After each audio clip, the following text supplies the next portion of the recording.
Yo estudié la carrera de Ingeniería Química en la Universidad Nacional Autónoma de México.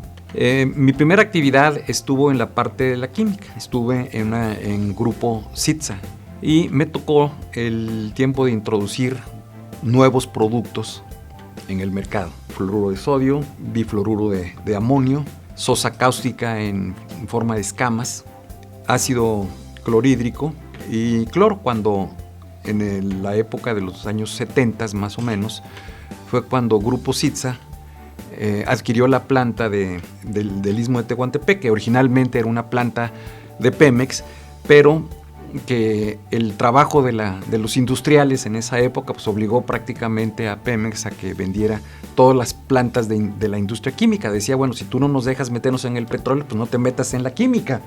Yo creo que fue la época en que la industria, porque no nada más la química, porque también creció la industria textil, hubo varias industrias que crecieron en esa época con el famoso programa aquel del desarrollo estabilizador, en donde se promovieron muchas empresas en México para ir sustituyendo las famosas importaciones. Como cosa curiosa, me tocó todavía asistir a la Secretaría en esa época, Industria y Comercio, donde nos juntábamos los fabricantes de producto y llegaban las gentes que querían importar productos, y ahí se determinaba si se importaba o no.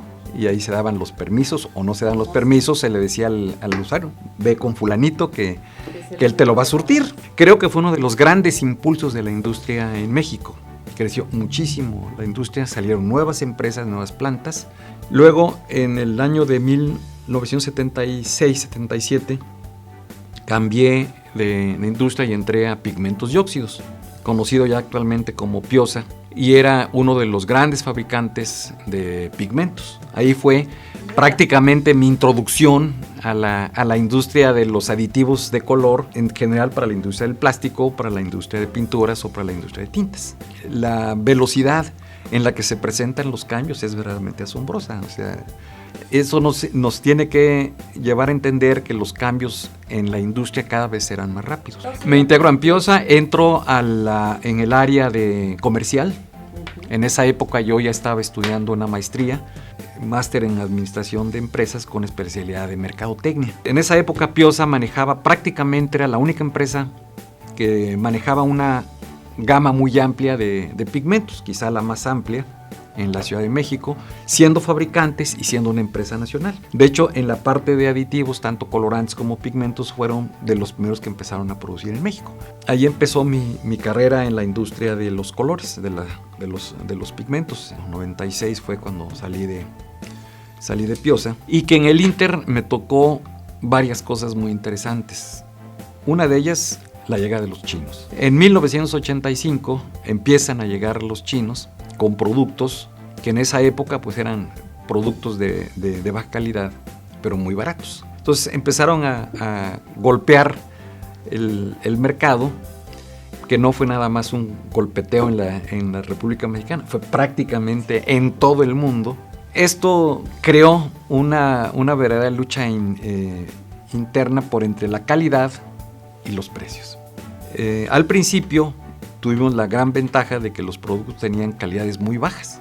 El cliente compraba el producto y empezaba a tener problemas.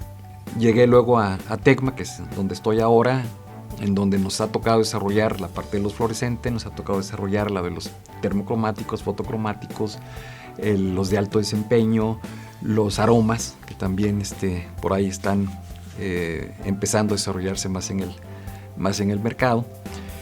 Y en ese tipo de proyectos es en lo que me encuentro. El primer problema es que la mayoría de los fabricantes tienen muy poco conocimiento de los aditivos de color.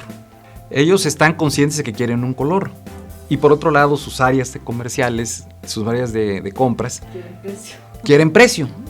Tuve la suerte de haber conocido a Ishikawa. Eso me dio una perspectiva diferente para entender muchos de los problemas que suceden en el mercado. En la industria mexicana, que estamos muy, muy contaminados con lo que es la cultura occidental, en donde cuando se presenta un problema, lo que piensa siempre cualquier gente en nuestro país es cómo lo soluciono. Y los japoneses no. Los japoneses se presenta un problema y se sientan a preguntarse por qué se presentó el problema.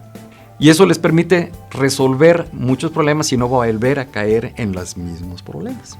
¿Qué es lo que nos sucede a nosotros? Resolvemos un problema a través de meter la mano, quítale, ponle y lo resolvemos. ¿Y cómo lo resolvemos? Cuando se nos vuelve a presentar el mismo problema, porque no lo resolvimos de fondo, entonces se vuelve a presentar el mismo problema. Tenemos que volver a hacer la misma historia. No existe lo bueno, bonito y barato. Puede ser bueno, pero no es bonito ni barato. O puede ser barato, pero no es bueno. No tiene calidad. En fin, entender que la calidad de los productos es la calidad que exige el cliente que se tenga. Yo siento que sí hay empresas conscientes en eso, pero hemos ido avanzando poco porque no hay conciencia en la alta dirección o la alta gerencia de las empresas. Porque la calidad tiene que venir de ahí.